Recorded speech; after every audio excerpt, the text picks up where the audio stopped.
Alors bienvenue dans l'épisode 3. Cet épisode 3 je le fais un petit peu en urgence et avec un petit changement de méthode. Alors je m'excuse pour ceux qui s'attendaient à avoir un épisode tous les 10 jours. C'est franchement ce que je souhaite faire. Or actuellement, entre le changement d'orientation professionnelle qui nécessite plein de petites formations de 2-3 jours, plus le bébé qui arrive, je sais pas si je vous l'avais dit ou pas au cours de mes vidéos, mais enfin bref, j'attends une petite fille là pour... normalement elle est prévue pour le 27. Donc entre ça, la chambre et tout, si je crois que j'en avais parlé vu que... Je vous avais dit que j'avais plus mon bureau, que mon bureau était passé dans le salon. Voilà, et ça a son importance que mon bureau soit passé dans le salon, et parce que je pense que ça a joué peut-être en mal au niveau des fourmilières, enfin des gînes par rapport au tube à essai, et voilà. On va refaire le tour, donc on va commencer par Nina 01, comme d'habitude, on va pas trop changer, d'habitude. Donc Nina 01, qu'est-ce qui s'est passé pendant un mois entre les deux vidéos? Suite à la vidéo, on avait un beau tas de cocons, enfin il n'y avait pas de cocons mais il y avait une nymphe, ça allait, l'expansion était en train de se faire, ça faisait à peu près 10 jours qu'elles étaient dans mon salon, mais l'expansion on va dire de la colonie continuait à se faire. Or, depuis maintenant un mois, on est clairement sur des courbes descendantes, on n'est plus sur des courbes montantes. Je m'explique, en gros, attendez je vais vous la montrer. Alors la bonne nouvelle c'est qu'elles sont toutes les trois vivantes, hein. Il va falloir que ça se stabilise. Si j'appuie, vous n'allez pas pouvoir bien la voir. Bon, tant pis. Donc comme vous pouvez le voir, elle est toujours vivante, la Merlina. Mais donc je lui ai mis 2-3 graines en fait, parce qu'elle a travaillé pas mal. Elle a bien bossé, la petite ouvrière. Mais en gros, donc au bout de 10 jours, la petite nymphe avait disparu. Plus de nymphes. Il restait des larves de stade 2, voire stade 3. C'est tout. Et donc ça c'était au bout de 10 jours, j'aurais dû faire une vidéo à ce moment là puis j'ai pas eu le temps pour en parler, pour dire qu'elles avaient disparu, que je comprenais pas pourquoi, fin de l'histoire. Au final, à jour 20 jours après, qu'est-ce qui s'est passé? Là la petite ouvrière était morte, donc voilà. Et là actuellement, donc ça va faire un mois maintenant, donc on est à 30 jours, j'ai toujours que des larves de stade 2 et j'en ai beaucoup moins qu'avant. Alors je peux pas vous le montrer pour être précis. J'ai plus qu'une larve de stade 2 et elle tient dans sa bouche un gros paquet d'œufs.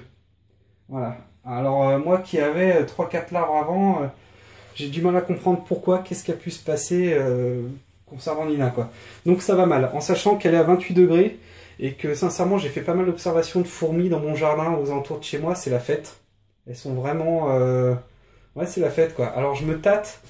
Vous allez me dire si c'est une bonne ou une mauvaise idée, mais je me tâte à peut-être les laisser à la vraie lumière du jour. Peut-être que c'est ça aussi qui leur manque, tout simplement, des UV.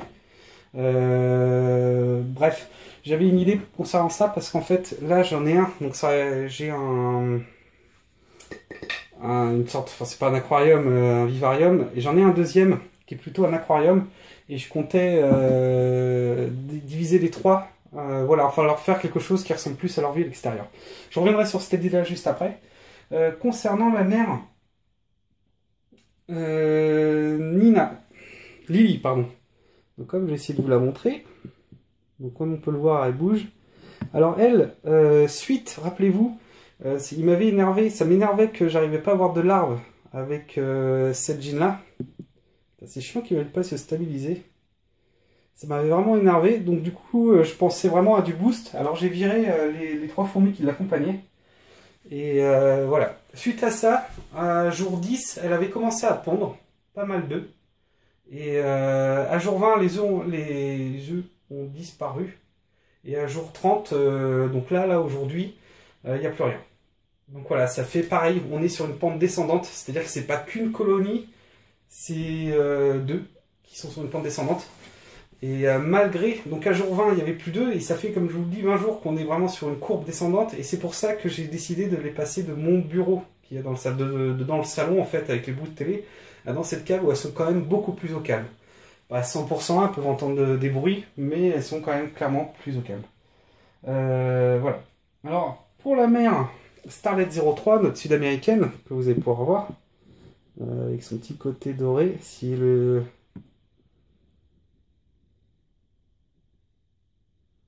Il veut pas du tout se stabiliser. Je suis vraiment désolé pour la qualité de cette vidéo. Ah, attendez. Donc pour cette 03, il s'est passé un événement assez bizarre. C'est-à-dire que ces œufs ont disparu. Clairement. Hein. Et suite à la disparition de son œuf, rien, nada. Du coup, à J20, donc son œuf a disparu, donc elle a suivi le même traitement que les autres. C'est-à-dire comme elle s'est pas remis à pondre à 20, je l'ai envoyé elle aussi dans la cave. Et dans la cave débarras, hein, parce que c'est pas vraiment une cave, c'est pas vraiment un débarras. Enfin bref, même si ça a l'apparence, vous voyez que c'est le bordel. Hein. Donc du coup, elle m'a fait un truc de bizarre, c'est que je me suis dit, faut que je les nourrisse. Ça fait depuis décembre que je les ai, à part pour la Miss Starlet où je l'ai eu beaucoup plus récemment. Vous avez les dates, hein, d'ailleurs, je crois sur le papier, je les ai mis. Voilà, elle est arrivée au mois de février. Mais sinon, les deux, elles sont de l'année dernière, de décembre. Et je me suis dit, ça fait depuis cette époque-là que je les ai pas nourris. Alors à part pour la Messor Barbarus qui avait des graines, et je sais qu'il y a des graines qui ont été broyées par son ouvrière, donc je m'inquiète pas, je sais qu'elle a mangé. Mais à part pour elle, donc pour la Miss Nina et pour la Miss Starlet, pour la Miss Lily, pardon, et donc pour la Lasus et pour Starlet, la sud-américaine, eh ben, je leur ai mis de la nourriture, donc je leur ai mis du concentré du miel concentré. Et tout de suite, quand j'ai mis la petite goutte, parce que c'est vraiment une micro-goutte que j'ai mis, de la taille à peu près de leur abdomen, que vous voyez pour vous dire, quand j'ai mis ça, la Starlet 03 est venue, elle s'est gavée. Mais vraiment, elle l'a mangé en concrètement 4 minutes. Donc c'est à la fois long et à la fois extrêmement rapide, quoi. En 4 minutes, c'était réglé. Et voilà. Voilà ce que je peux vous en dire. Donc je me dis, elle avait bien faim. Et là, je vous avoue que ça date à peu près d'il y a 4-5 jours que je les ai nourris. Et donc du coup, j'espérais un petit peu aujourd'hui, en regardant et en faisant cette vidéo, voir des œufs, et ce n'est pas le cas.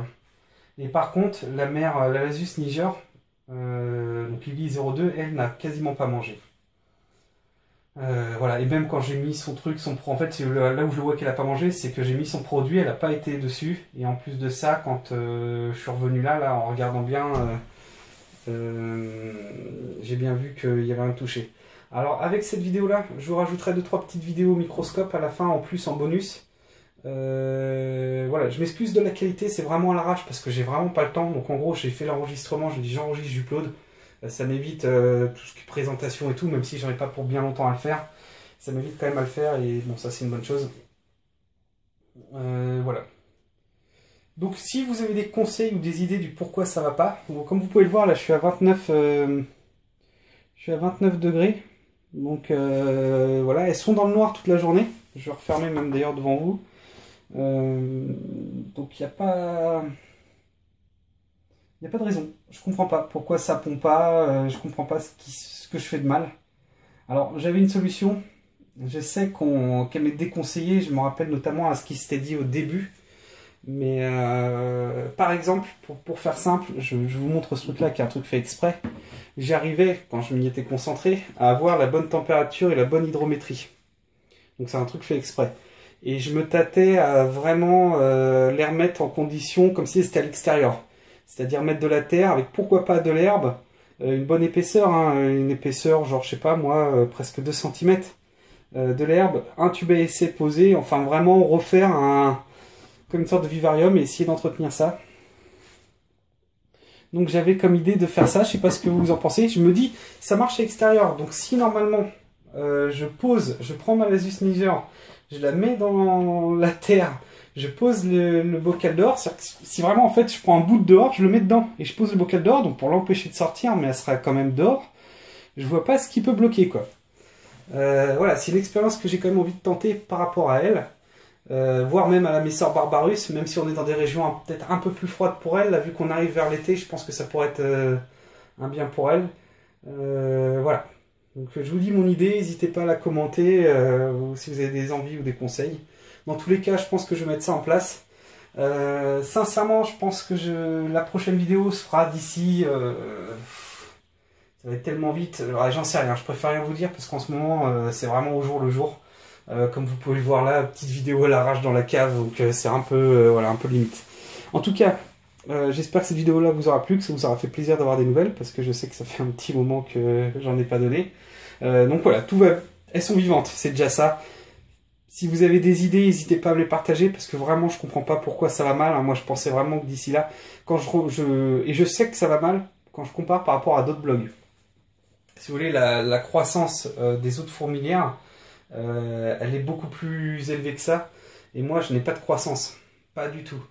Donc j'ai forcément un problème. Sincèrement je vois pas. À part si ce n'est, je sais pas si je l'ai dit ou pas dans la vidéo. Si ce n'est là, vous allez pouvoir le voir peut-être, vous voyez le coton est un peu rosé.